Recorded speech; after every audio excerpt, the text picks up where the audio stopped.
Hello বন্ধুরা, আশা করি ভালো আছেন। আজ অষ্টম শ্রেণীর বাংলা বইয়ের 3.1.3 পড়ে কি বুঝলাম 45 পৃষ্ঠার সমাধান দেখাবো। তো আমাদের চ্যানেলে নতুন হয়ে থাকলে চ্যানেলটিকে সাবস্ক্রাইব করবেন।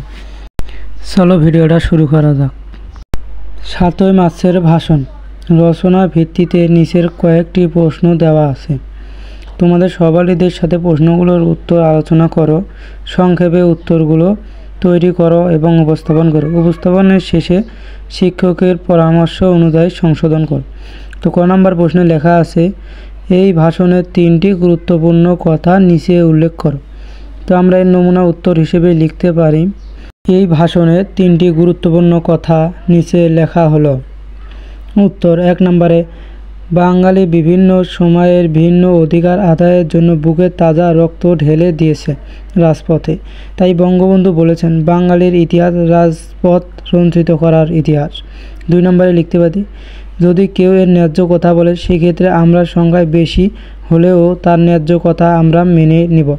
তিনি এই ভাষণের মধ্য দিয়ে এই মেসেজটিও দিয়েছেন। তো 3 নম্বরে লিখতে পারি, এই ভাষণে ছিল মূলত বাঙালি স্বাধীনতার ডাক। বঙ্গবন্ধু এই ভাষণের মধ্য দিয়ে বাঙালি স্বাধীনতার জন্য ডাক দিয়েছেন। তিনি বলেছেন, তোমরা যা কিছু আছে তাই নিয়ে প্রস্তুত থাকো।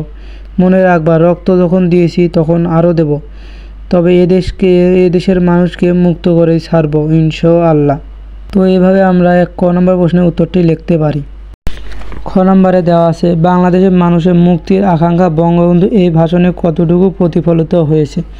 এর নমুনা উত্তর হিসেবে আমরা লিখতে পারি, বাংলাদেশের মানুষের মুক্তির আকাঙ্ক্ষা বঙ্গবন্ধুর এই ভাষণে সম্পূর্ণ প্রতিফলিত হয়েছে।